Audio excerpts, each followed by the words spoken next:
ॐ नमो भगवते वासुदेवाय। ॐ श्रीकृष्णाय परब्रह्मणे नमः। श्रीमन्नारायणीयं त्रिसप्ततितमं दशकं भगवतो मथुराप्रस्थानवर्णनम्। निशमय्यतवातयानवार्तां वृषमार्ताः पशुपालबालिकास्ताः। किमितं कथन्वितीमाः समवेताः परिदेवितान्यकुर्वन्। करुणानिधिरेश नन्दसूनुः कथमस्मान् विसृजेतनन्यनाथाः।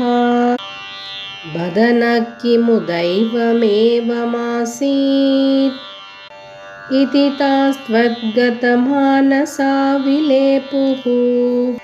चरमप्रहरे प्रतिष्ठमानः सह पित्रा निजमित्रमण्डलैश्च। परितापभरन्निदम्बिनीनां शमयिष्यन् व्यमुचः सखायमेकम्। अचिरादुपयामि सन्निधिं वः भविता साधुमयैव सङ्गमश्रीः।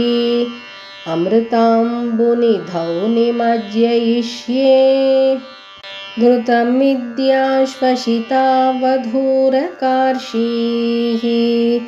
सविषादभरं सयाञ्चमुच्चैः अतिधूरं वनिताभिरीक्ष्यमानः। मृदु तद्दिशि पातयन्नपाङ्गान् सबलो क्रूररतेन निर्गतो भूः। अनसा बहुलेन वल्लभानां मनसा चानुगतोऽथ वल्लभानाम्। अनमार्तमृगौ विषन्नवृक्षं समतीतो यमुनातटीमयासीः।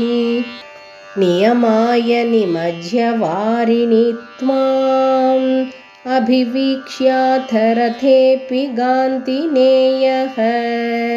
विवशो जनिकिन्विदौ विभोस्ते ननु चित्रं त्ववलोकनं समन्तात्।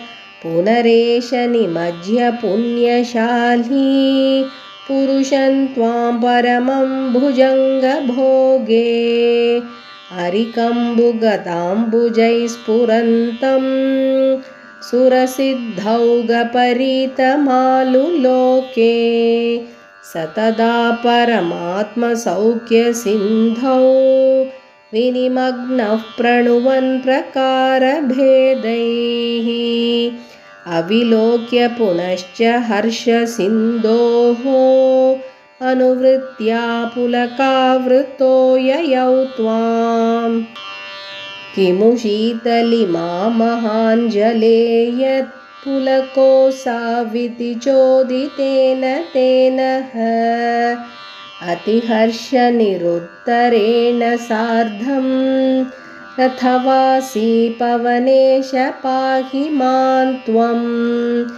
इति श्रीमन्नारायणीये भगवतो मथुराप्रस्थानवर्णनं नाम त्रिसप्ततितमं दशकं समाप्तं। नारायणाखिलगुरो भगवन्नमस्ते।